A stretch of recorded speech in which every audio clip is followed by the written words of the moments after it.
Pangeran Jayakusuma.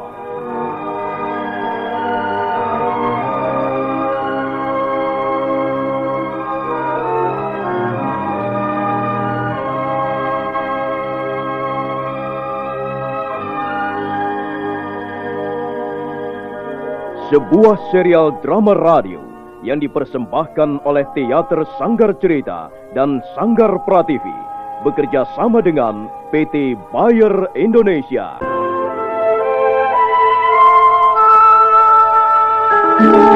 Kisah yang mengungkap sebagian sejarah tanah Jawa ratusan tahun yang silam. Kisah yang ditulis oleh Herman Pratikto kini muncul kembali dalam bentuk drama radio.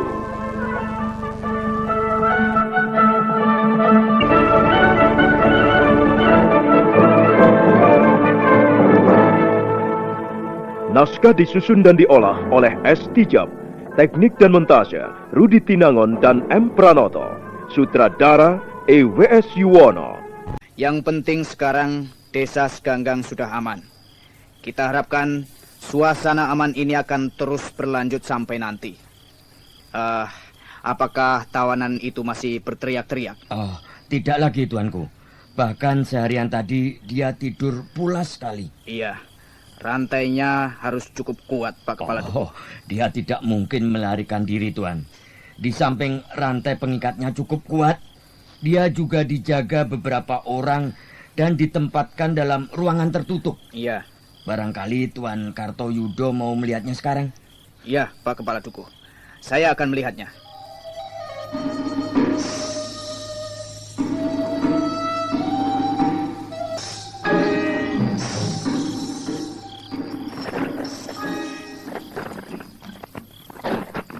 Bagaimana keadaanmu, Macan Kuping?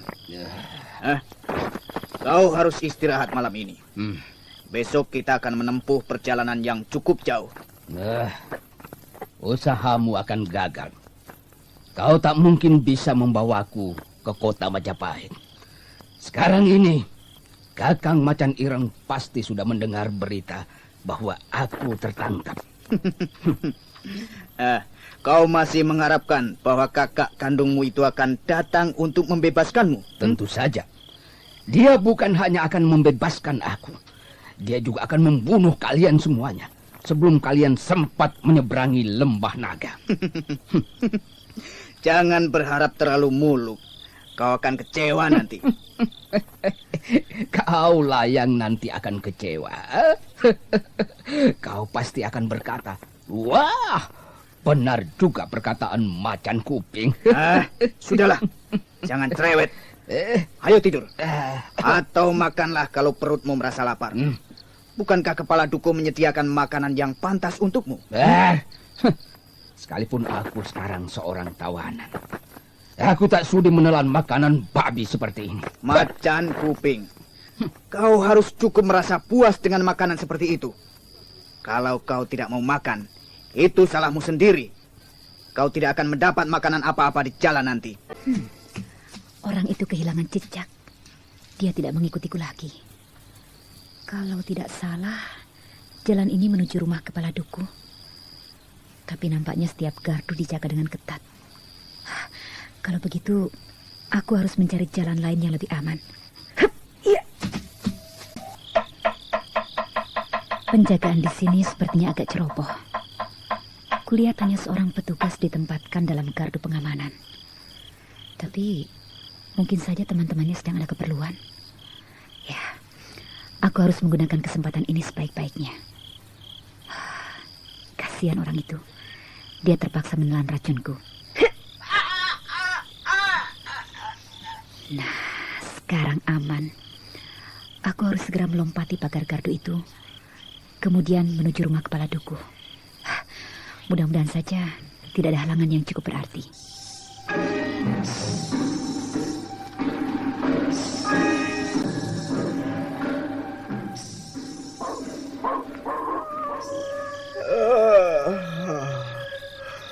Mengapa lama sekali waktu berjalannya? Kok kelihatan gelisah, Kakang? Ya, aku ingin pagi segera datang.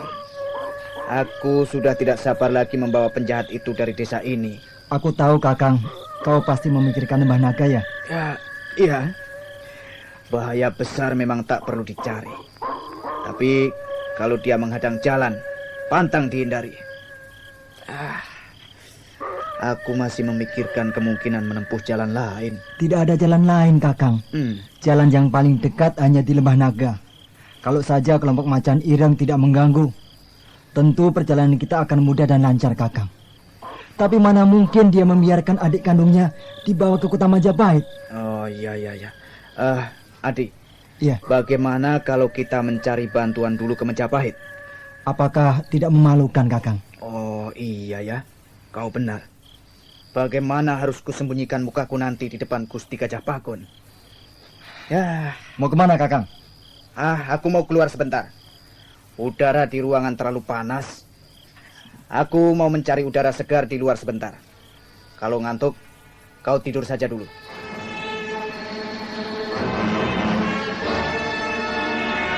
Pangeran Jayakusuma. Kartayuda menutup pintu ruangan tidurnya, kemudian melangkah ke halaman. Dia memang kelihatan sangat gelisah. Suasana sangat sepi. Mendadak timbul keinginannya untuk menengok macan kuping yang ditawan di ruangan belakang di sebelah kandang hewan piaraan.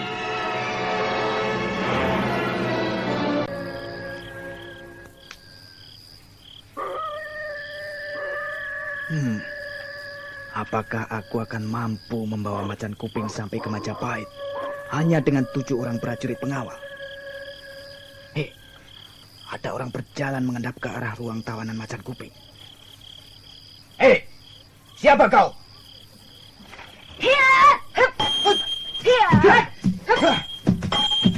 Kurang ajar. Kau pasti anak buah macan kuping. Hei, berhenti! Ada orang! Tangkap dia!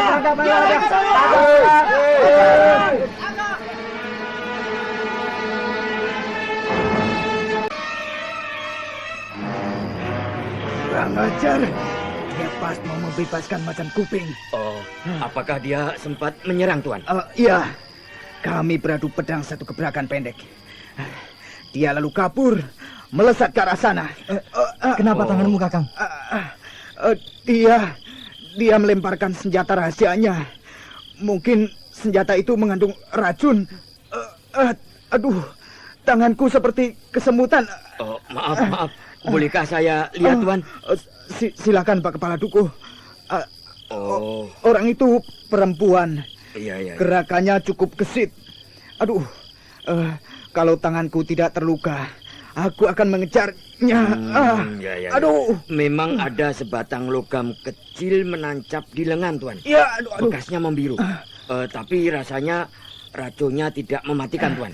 Sebaiknya kita masuk ke rumah saja, Kakang.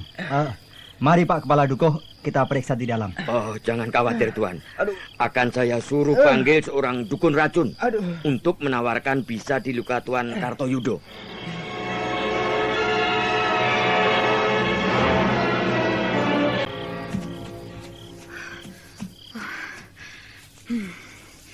Untung aku segera melemparkan senjata rahasiaku. Kalau tidak, orang itu tentu sudah menangkapku.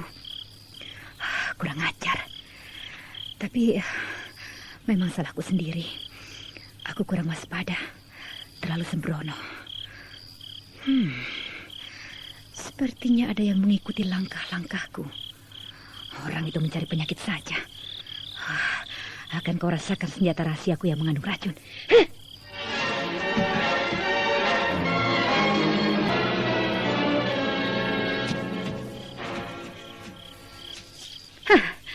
Kau memperlihatkan dirimu juga.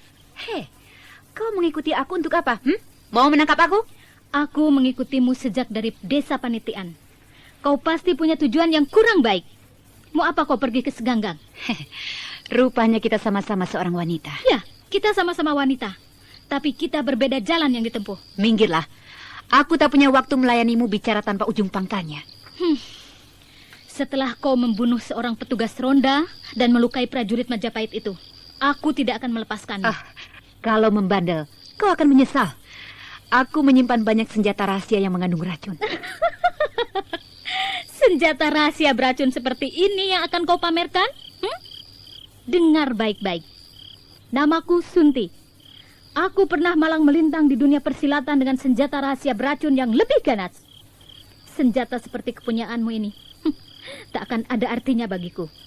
Aku sanggup menelan racun yang kau bubuhkan di atas logam ini seperti menelan sepotong kue pandan yang wangi. Aku tidak percaya.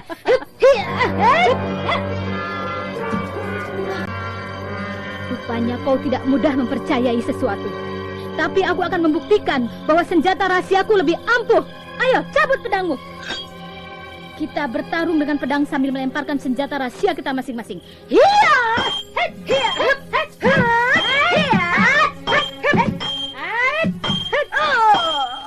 Ya, cukup. Dan dengarkan. Aku tidak pernah membuat luka terlalu lebar di tubuh musuh-musuhku. Hanya kubutuhkan sebuah goresan kecil untuk menghilangkan nyawa seseorang. Dan itulah yang terjadi pada dirimu sekarang ini. Kau telah terkena sayatan mata pedangku yang mengandung racun. Kau akan segera merasakan akibatnya yang mengerikan. Nah, selamat berjuang melawan maut.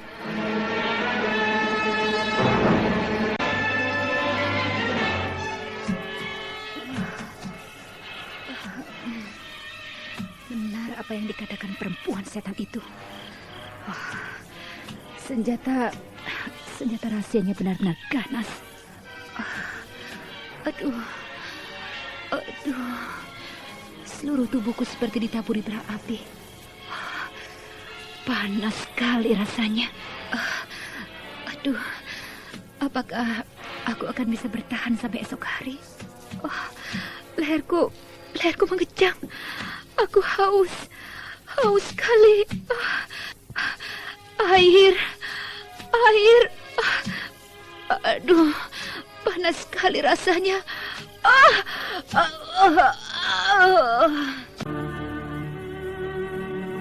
Kau Wuli, anak buah macan ireng di lembah naga, gagal menjalankan tugasnya.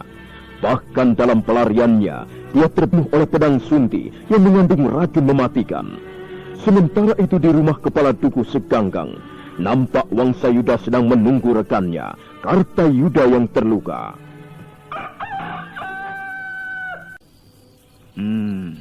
Jadi Pak Kepala Duku sudah berangkat dulu ke panitian. Iya, Tuan. Apakah tidak sebaiknya kita tunda saja, Kakang? Kita tunggu lukamu sembuh, baru berangkat ke Majapahit. Oh, tidak, Adik. Kita harus berangkat besok. Perjalanan cukup jauh. Aku khawatir kau akan mendapat kesulitan karena lukamu, Kakang. Menurut dukun racun itu tadi, lukaku tidak parah. Aku sudah minum ramuan obat pemunah. Apakah sekarang Tuan sudah merasa lebih baik? Ya. Bagaimana rasanya, Tuan? Tanganku tidak terlalu kaku lagi. Adik, bagaimana dengan pasukan kita? Apakah semuanya sudah siap? Mereka hampir tidak tidur malam ini, Kakang. Mereka menjaga macan kuping di ruang tawanannya. Bagus. Si Bedebah itu jangan dibiarkan gembira karena ada teman-temannya yang masih setia. Saya mendapat laporan dari anak-anak yang bertugas menjaga keamanan. Laporan? Laporan apa, Nyi Duku? Mereka menemukan mayat seorang wanita tergeletak di semak belukar. Tubuhnya seperti hangus terbakar.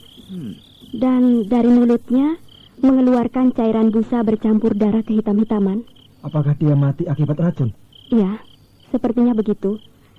Tapi racun yang digunakan membunuh wanita itu berbeda dengan racun yang melukai Tuan Kartayuda. Racun itu jauh lebih ganas dan mematikan. Apakah wanita itu warga desa Seganggang? Bukan. Kami tak ada yang mengenalnya. Dia bertubuh langsing, berambut panjang. Tubuhnya kira-kira setinggi saya, Tuan. Ya. Kemungkinan besar dia wanita yang menyerangku semalam. Katanya ada seorang korban lagi tergeletak tak jauh dari Kadurunda, Kakang. Kalau itu warga desa Seganggang. Dia juga kena lemparan senjata rahasia beracun. Dan racun yang digunakan sama persis dengan racun yang mengenai Tuan Kartayuda. Peristiwa agak berbelit-belit. Tapi mungkin begini. Wanita itu menyerang penjaga Kadurunda hingga pingsan. Kemudian dia bermaksud menculik macan kuping tapi gagal. Dan di tengah jalan dia terbunuh oleh orang lain melalui racun yang lebih ganas lagi. Sekarang mulai berdatangan orang-orang memiliki kepandaian melempar senjata rahasia beracun. Jangan khawatir, Nyai Dukuh. Semua itu bersumber pada macan kuping. Kalau penjahat itu sudah kami bawa pergi, saya yakin Seganggang akan aman. Ya, mudah-mudahan saja begitu, Tuan.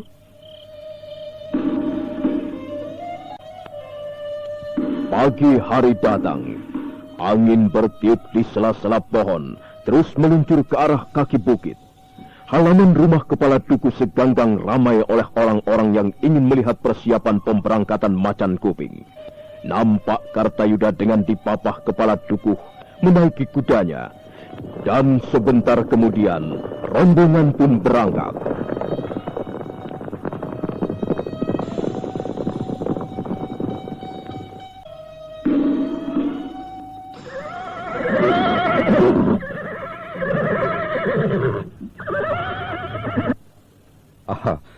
Saya Kepala Dukuh Panitian. Saya merasa gembira karena tuan-tuan prajurit telah berhasil meringkus gembong penjahat, yaitu macan kuping. Lalu, apakah tuan-tuan akan pergi ke kota Mojopahit sekarang juga? Iya. Macan kuping harus segera diadili dan dihukum sesuai dengan undang-undang negara yang berlaku. Wah, iya. Itu bagus sekali. Kewibawaan hukum memang harus ditegakkan. Tuan-tuan sangat berjasa karena telah membantu pemerintah Mojopahit menciptakan suasana yang aman dan damai. Kami yakin kalau macan kuping diadili, hal itu bisa menjadi peringatan keras bagi penjahat-penjahat yang lainnya. Maaf Pak Kepala Dukuh, kami ingin tahu tentang Lembah Naga. Dapatkah Pak Kepala Dukuh memberi keterangan? Lembah Naga? Iya. Iya. Itu masih jauh dari sini. Kami pernah mendengar berita bahwa Lembah Naga tempat bersarangnya penjahat macan ireng. Apakah tuan-tuan juga bermaksud menangkapnya? Kami ingin minta bantuan dari Pak Kepala Dukuh. Kami semua hanya berjumlah 9 orang. Iya. Jadi kami membutuhkan bantuan tenaga untuk mengawal macan kuping menyeberangi Lembah Naga. Lalu bantuan apa itu? Tenaga maksudnya? Barangkali warga desa Panitian ada yang mau mengantar kami. Bukannya kami takut berhadapan dengan macan ireng, tapi kami memang sengaja menghindarkan bentrokan dengan kakak kandung macan kuping itu. Kami tak ingin melihat lagi jatuh korban. Iya. Saya mengerti. Kalau begitu, tunggulah sebentar tuan-tuan. Akan saya kumpulkan anak-anak di depan balai desa. Pangeran Jaya Kusuma. Warga desa Panitian semuanya, saya mengumpulkan kalian di balai desa ini untuk suatu keperluan penting. Tuan-tuan ini bermaksud membawa gembong penjahat besar yang bernama macan kuping ke Mojopahit. Tugas ini dirasa cukup berat. Karena harus melewati Lembah Naga yang kita semua tahu dipakai macan ireng sebagai sarang. Karena itu tuan-tuan membutuhkan tenaga kalian. Sekarang saya mau tanya, siapa yang sedia mengantar tuan-tuan ini menyeberangi Lembah Naga? Siapa? Siapa yang bersedia mengantar? Ayo angkat tangannya. Tidak ada yang bersedia. Tidak ada seorang pun yang bersedia.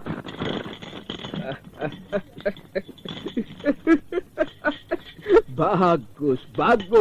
Lebih baik begitu. Kalian tentu masih sayang nyawa, bukan? Kecuali kalian sudah bosan hidup seperti prajurit-prajurit Majapahit itu. Diam! Bagaimana? Masih belum ada yang berani mengangkat tangannya? Kalian ini pengecut. Apa susahnya mengantar mereka melewati Lembah Naga? Mengapa tak seorang pun berani mengangkat tangannya? Laki-laki pengecut.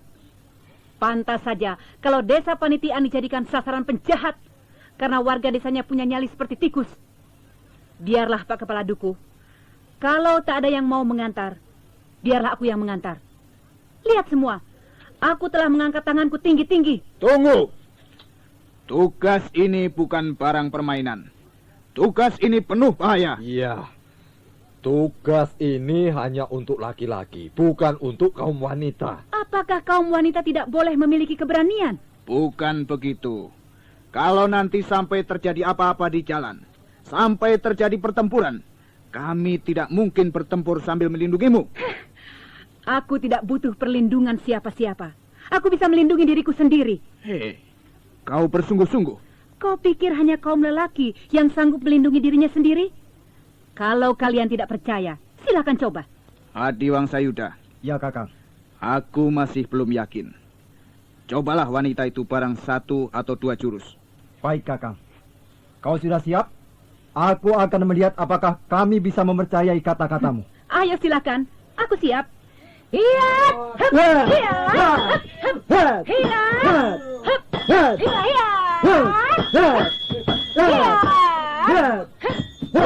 Cukup, Adiwangsa Yuda. Cukup. Ternyata benar apa yang kau katakan. Nah, sekarang kami percaya bahwa kau akan bisa melindungi dirimu sendiri kalau sampai ada bahaya yang mengancam. Jadi, aku diperbolehkan ikut mengantar? Silahkan. Dengan senang hati, kami menerimamu sebagai teman di perjalanan. Nah, sudah ada 1 orang yang sanggup mengantar. Mana yang lainnya? Ayo, mana yang lain? Masa hanya 1 orang yang berani mengangkat tangannya? Hah? Saya mau, Pak Kepala Duku.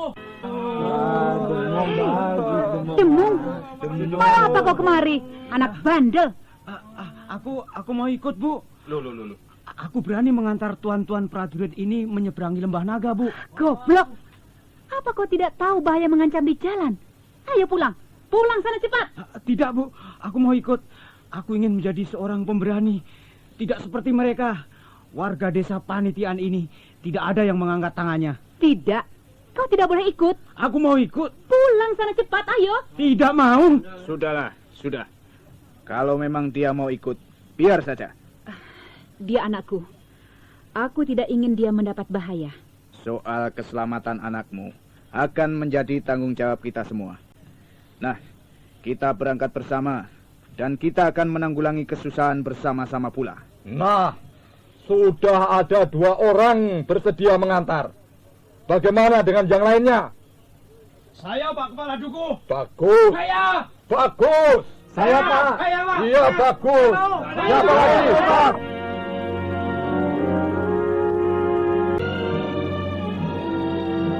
Setelah mengadakan persiapan seperlunya, maka rombongan itu pun pergi meninggalkan desa Panitikan. Semua berjumlah 30 orang. Sebentar kemudian, kuda mereka telah keluar dari batas desa Panitikan dan selanjutnya mengarah ke lembah naga.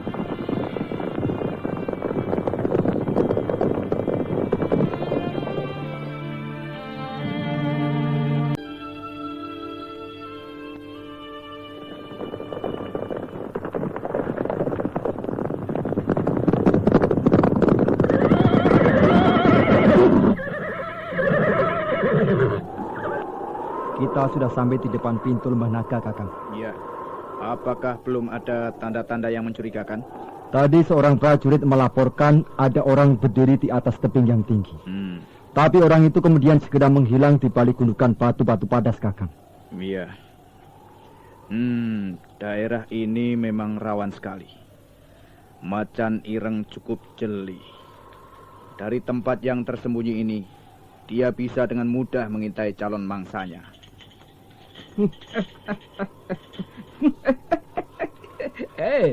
Mengapa kalian berhenti? Kalian pasti merasa takut, ya? Memang daerah ini cukup angker, ya? Apalagi kalau malam tiba dan tak ada bulan di langit. Lembah naga ini lebih mirip istana iblis. Iya. Dan kami akan menyeretmu di depan iblis-iblis itu. Percayalah, kalian tidak bakal berhasil membawaku keluar dari lembah naga ini. Sebentar lagi kakak kandungku dan orang-orangnya akan keluar dan membantai kalian semuanya. Sebelum mereka membantai kami, lebih dulu kami akan mencincang tubuhmu, Macan Kuping. Orang-orang bodoh. Aku heran, mengapa orang-orang seperti kalian bisa menjadi prajurit? Diam! Kalau kau masih cerewet, akan kusumpal mulutmu dengan gagang tombakku ini. Diam! Adiwang Sayuda. Ya, Kakang. Barangkali kita bisa istirahat sejenak di tempat ini. Aku tak melihat tempat lain yang lebih aman untuk istirahat kecuali di sini. Begitu juga baik, Kakang. Kita bisa minum-minum sejenak sambil mempersiapkan diri.